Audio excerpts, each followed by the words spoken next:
Hello, this is Mark Tooley, president of the Institute on Religion and Democracy, with the pleasure today of speaking with Stephen White at the Ethics and Public Policy Center in Washington, D.C., and also director of the Catholic Project at the Catholic University of America, also here in D.C. And I'm talking to Stephen White about this week's shocking announcement from the Vatican that the Roman Catholic Church still affirms its traditional understanding of marriage as the union of male and female, even after 2,000 years, which has astonished a lot of people. So Stephen, explain to us what this pronouncement is, why it was needed, why it's been surprising to a number of people, and what exactly is the church's teaching on marriage rooted in, and why is it unlikely to change next week, next month, or next year? Yeah, well, let's start at the beginning. The not in Genesis, but at the Congregation for the Doctrine of the Faith, which is responsible for handling doctrinal questions in the church, received a question, a dubium in Latin, about whether it was possible, not just permitted, but possible for the church to bless same-sex unions.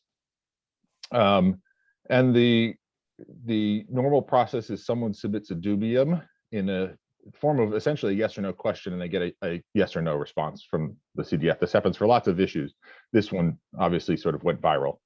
The response from the congregation was no, and their response was provided along, their negative response was provided along with a rather brief but succinct theological explanation of why that's the case, along with an additional explanatory letter, sort of taking a more pastoral look at how this response fits into the church's handling of this particular issue. The short version, and people can find it online, it's available in English, you can read the whole thing, it's not long. The short answer is the church cannot bless same-sex unions because the church doesn't bless sexual relationships outside of the institution of marriage.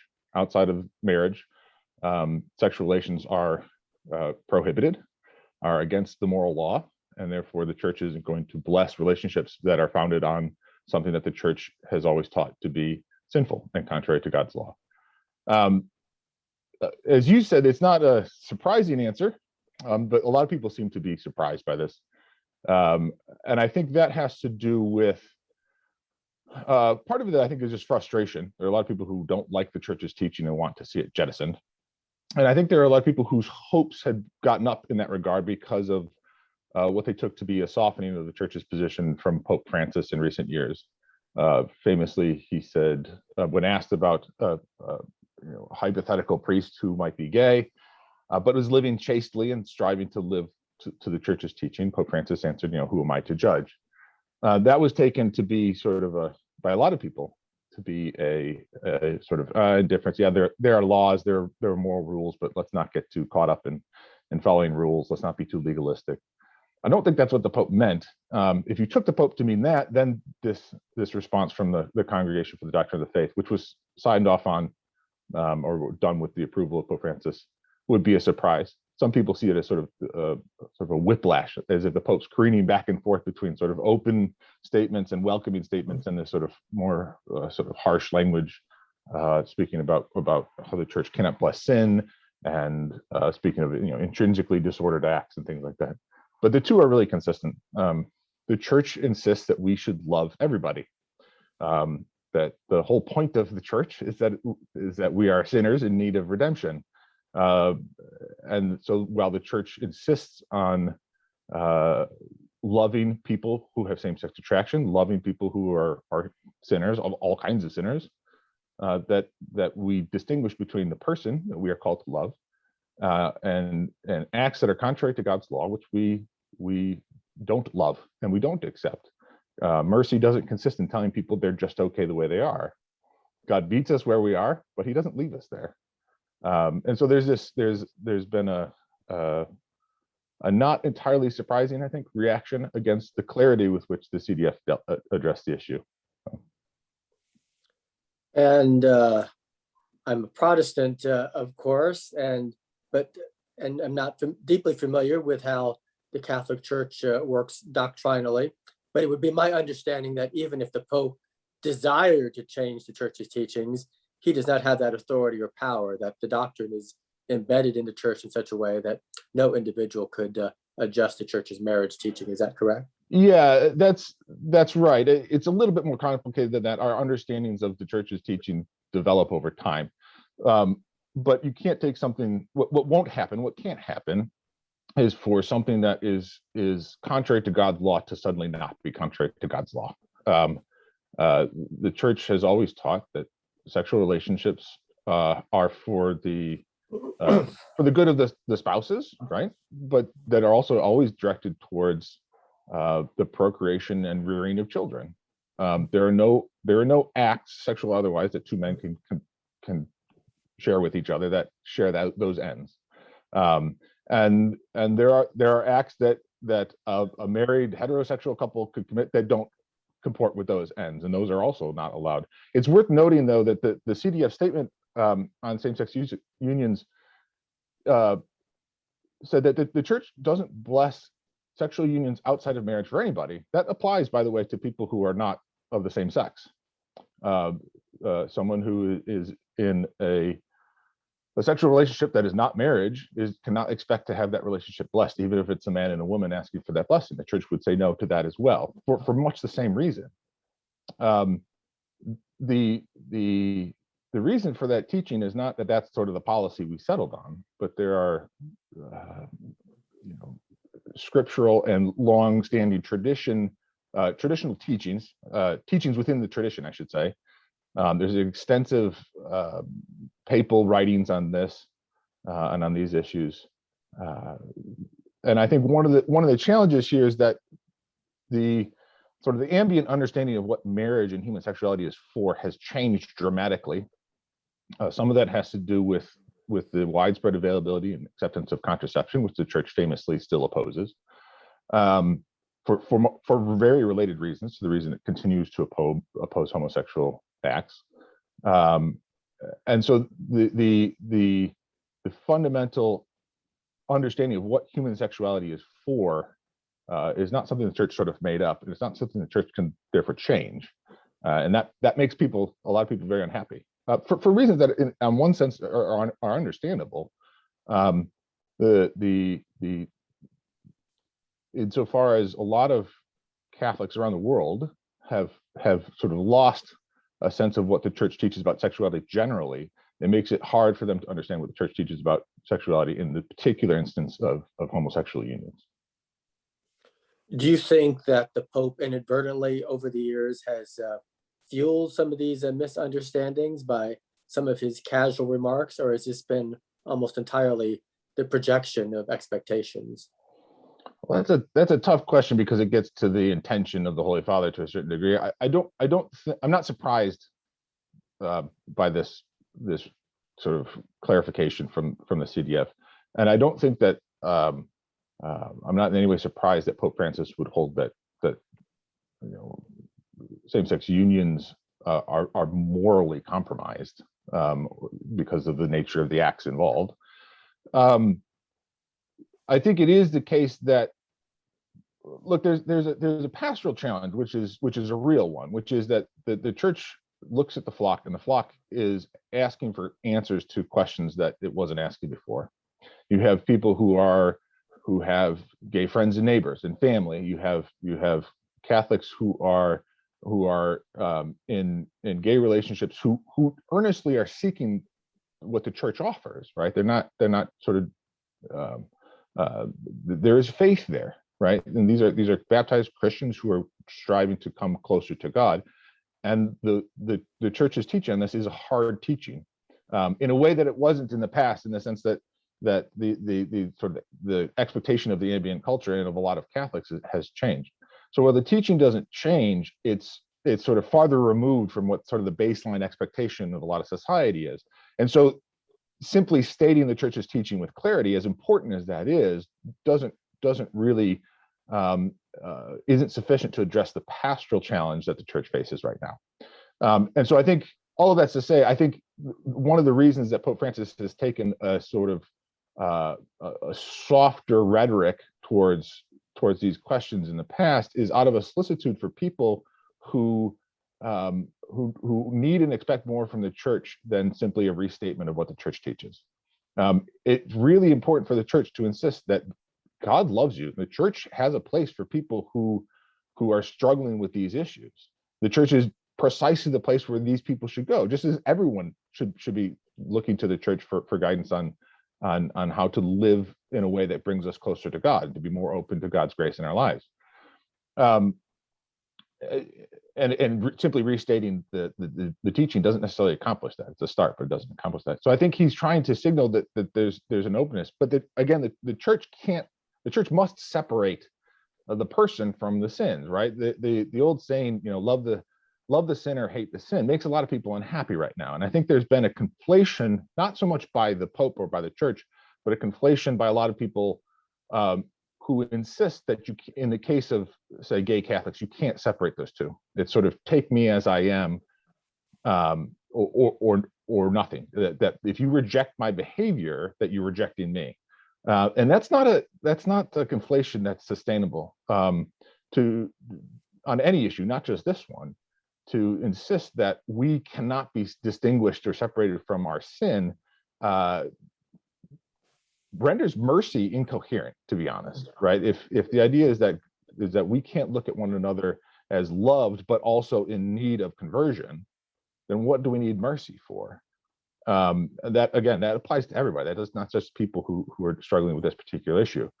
And that idea that love the sinner, hate the sinner, that we can distinguish the person who is very much deserving of love and of mercy from the acts in question, that makes a lot of people unhappy because they don't want to separate those two.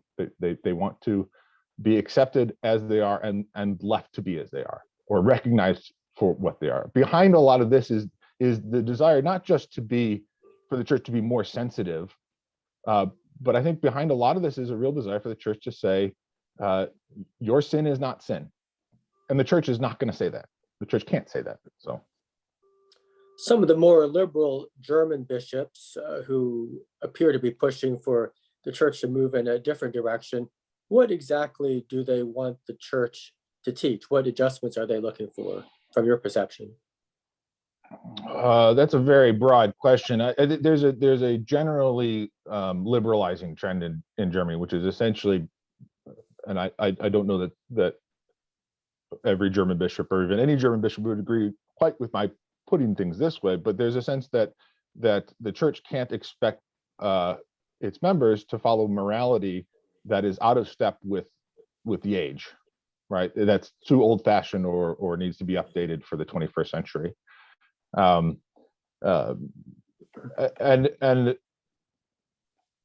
that's a dead end, right? If God asks us to act as our times suggest we should act, then what do we need scripture and tradition for? What do we need God's mercy for? Just go with the flow. And I think there is a hope and an expectation that the church can find ways to develop its doctrine or to change its teaching or to change its discipline. And there are certain senses in which it can do that, but it can't do it in a way that makes what is contrary to God's plan and to God's law okay. That can't happen. And I think that's sort of at the root of a lot of these expectations, and it's simply not going to happen. Now, the German church is in the midst of a synodal way, which is sort of a meeting of many bishops and lay people in the Church of Germany to try and sort of find a way forward for the church. And there's been a lot of indication that the Vatican, Pope Francis, are very unhappy with the direction that's going. And I think that it's not unreasonable to take his Congregation for the Doctrine of the Faith clarification on this issue to be directed largely towards the German church. If you have a whole lot of bishops and an entire national church functioning on theological premises that are irreconcilable with the rest of the Catholic Church, that's a problem. And there's a real worry about break and schism in the German church and in other places as well. of the church trying to make itself palatable to modern sensibilities by distancing itself from its own teaching and tradition, and I would say from the truth. So how that plays out, I don't know. There could be a kind of de-escalation. There could be a sort of a long, slow simmering. There could be something more dramatic, and we'll see. The moment right now is a little bit delicate, and so stay tuned. It's not an easy situation, and from a pastoral point of view, Rome doesn't want to just sort of send people away or accelerate a break. At the same time, there's only so much that they can concede to keep things together. Is the underlying issue with the German church its extensive funding by the government, or why does it stand out even from other churches in Western Europe? It's a complicated question. The German church is fantastically wealthy, in part because of the church tax, but that in itself, I don't think explains this. I think the German church, as wealthy as it is also very conscious that it has very low participation. People don't show up for mass. The German church is not a particularly healthy church. They're far from the only sort of country in Europe where that's the case. And so I think that the German church is right in this regard, that something's got to give, that just continuing along the path that we have been is just sort of a slow road to nowhere. The question then is, do you re-engage in the sort of get back to basics and focus more on evangelization and less on institutional maintenance, and sort of get out there knocking on doors, inviting people to meet Christ? Or do you try and sort of make your product more marketable to the audience you have? That's sort of a vulgar way of putting it, but the church in Germany seems to be leaning more towards the latter than the former, and I don't think that there's much of a future for that, but we'll see. In terms of the church's teachings on marriage, popular Protestant perspectives would say, well, there are several Bible verses in the New Testament very clear on the topic of sexual morality, and we're governed by those. The Catholic Church's teaching is more complex than that. For the purpose of non-Catholics, how would you explain how the Catholic Church got to where it is on its marriage teaching? Well, how many millennia do you have for an explanation? There are a couple of things at play here. One is the church's theology of the sacrament of marriage, which is in a certain sense distinct, clearly related, but in a certain sense distinct to what the church insists is a natural, prelapsarian even institution of marriage. At its most basic level, marriage is for the sake of procreation, right? The whole reason we have man and woman come together is to provide for a new generation, be fruitful and multiply, right? So there's pretty early scriptural warrant for marriage. And the on the sacramental side, in the Gospels, we hear Christ speaking about, when questioned about divorce, for example, speaking about how it was in the beginning, that divorce was not allowed from the beginning, but out of the hardness of the hearts of man, it was allowed by Moses, but that was not how it was intended from the beginning. And so there's this idea that sacramental marriage between two baptized people, is not something that the church can undo.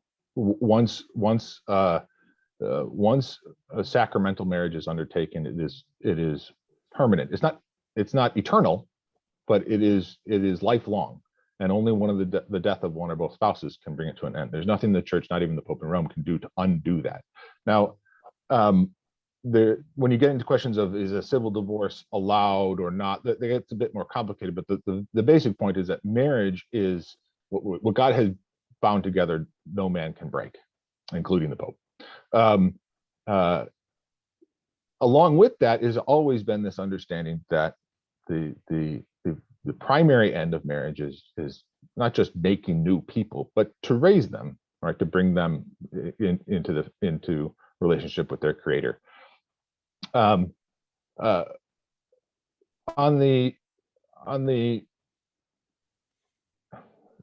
Augustine, Aquinas. Okay, so there's also this idea that there's also there's a philosophical argument that goes along with that, a philosophical and theological argument that reinforces the church's position on the